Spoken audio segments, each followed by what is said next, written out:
लखनऊ से करीब 50 किलोमीटर दूर गोमती नदी के किनारे बसा है एक ऐसा धाम जिसके बारे में कहा जाता है कि इसकी कहानी आज की नहीं बल्कि सदियों पुरानी है। एक ऐसा धाम जहां जुड़ी है मां चंद्रिका देवी की पौराणिक कथाएं और जहां की धार्मिक मान्यता का संबंध महाभारत के वीर बर्बरीक यानी बाबा श्याम से भी बताया जाता है। तो आखिर क्या है इस धाम की पूरी कहानी, आइए जानते हैं। कहानी शुरू होती है त्रेता युग से। धार्मिक मान्यताओं के अनुसार भगवान श्री राम के भाई लक्ष्मण के पुत्र राजकुमार चंद्रकेतु इस क्षेत्र से गुजर रहे थे। उस समय यह इलाका घने जंगलों से घिरा हुआ था। एक रात अमावस्या का अंधेरा था, चारों तरफ सन्नाटा और दूर दूर तक कोई रोशनी नहीं। चंद्रकेतु ने मां देवी का स्मरण किया और अपनी रक्षा की प्रार्थना की। कहा जाता है उनकी प्रार्थना सुनकर मां देवी ने दर्शन दिए और उस घने अंधकार में चंद्रमा जैसी दिव्य रोशनी फैल गई। इसी चंद्रिका यानी चंद्रमा जैसी आभा के कारण मां का नाम पड़ा मां चंद्रिका देवी। तो अभी हम लोग आ चुके हैं माता मैया के मंदिर। जस्ट यहाँ पर देख पा रहे भाई, माता माँ के सामने ही दरबार है और यहाँ पर बने हैं जिगजैग वाले रास्ते। यानी जब ज़्यादा भीड़ होती है, शिवरात्रि हो, सावन में मेला हो या फिर वीकेंड हो या फिर कोई त्यौहार हो, तब ये पूरे जिगजैग वाले रास्ते भर जाते हैं खचाखच। और सामने देखते हैं ये है माता का दरबार और जस्ट यहाँ पर बगल में एक रास्ता मिलता है, इस रास्ता इस साइड मिल जाता है। दोनों से जाते हैं। जब भीड़ नहीं रहती है तो भाई आप किसी भी रास्ते से जाइए, आराम से जाइए और दर्शन भी आराम से हो जाते हैं। और जब क्राउड रहता है ना तो ये रास्ता पूरा ब्लॉक हो जाता है, पूरा बंद कर दिया जाता है। उसके बाद हम लोग जिगजैग से आते हैं।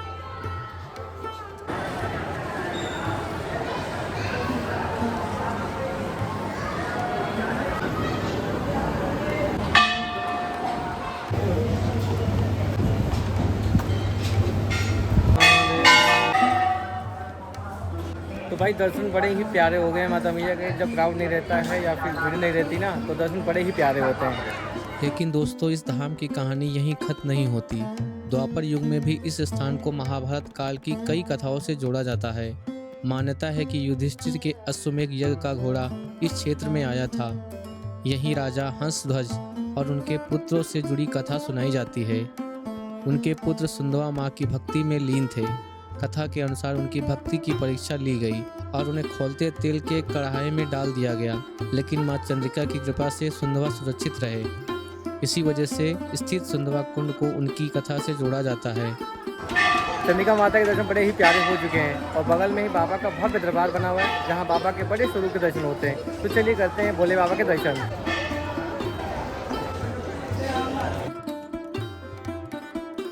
नॉर्मल दिन में जब आएंगे ना दर्शन बड़े ही प्यारे प्यारे होंगे। और अब आती है इस धाम की सबसे खास कहानी महाभारत के वीर बर्बरीक की, जिन्हें आज हम बाबा श्याम के नाम से जानते हैं। धार्मिक मान्यता के अनुसार बर्बरीक घटोत्कच के पुत्र और भीम के पौत्र थे। उनके पास 3 दिव्य बाण थे और वे महान योद्धा माने जाते थे। कहा जाता है कि भगवान श्री कृष्ण की सलाह पर बर्बरीक ने इस पवित्र क्षेत्र में आकर मां चंद्रिका देवी का कठोर तपस्या की। मान्यता है कि उन्होंने यहाँ 3 वर्षों तक साधना की और मां की कृपा से उन्हें दिव्य शक्ति प्राप्त हुई। उन्होंने प्रण लिया था कि वे हमेशा उस पक्ष की ओर लड़ेंगे जो कमजोर होगा। भगवान कृष्ण जानते थे कि बर्बरीक की शक्ति युद्ध का परिणाम बदल सकती है।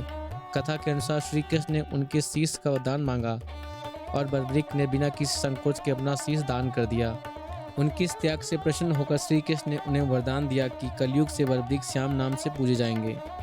और इसी मान्यता के कारण आज देश भर में बर्बरीक बाबा श्याम के रूप में पूजे जाते हैं। समय बीतता गया और यह प्राचीन धार्मिक स्थल धीरे धीरे जंगलों के बीच छिप गया, ऐसी स्थानीय मान्यता है। बाद में लगभग 250 से 300 वर्ष पहले यहाँ वर्तमान मंदिर के पुनर्स्थापन और निर्माण की परंपरा सामने आती है।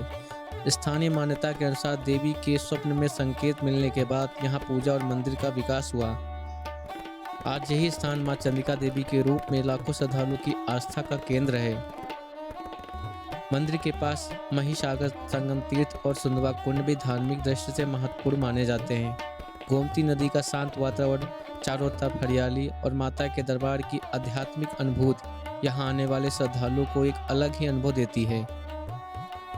अगर आप लखनऊ से यहाँ आना चाहते हैं तो मां चंद्रिका देवी धाम लखनऊ से लगभग 40 किलोमीटर दूर बक्सी का तालाब क्षेत्र के कठवारा में स्थित है।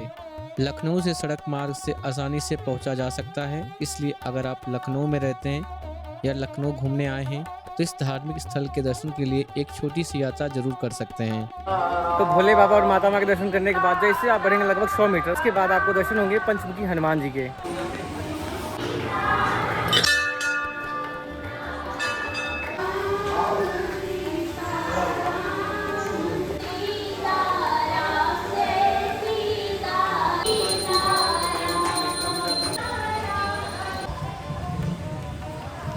भाई दर्शन तो बढ़िया बढ़िया हो चुके हैं। अब थोड़ी सी करेंगे पेट पूजा, यानी कि थोड़ा सा नाश्ता, क्योंकि दर्शन करते करते लग जाएगी भूख।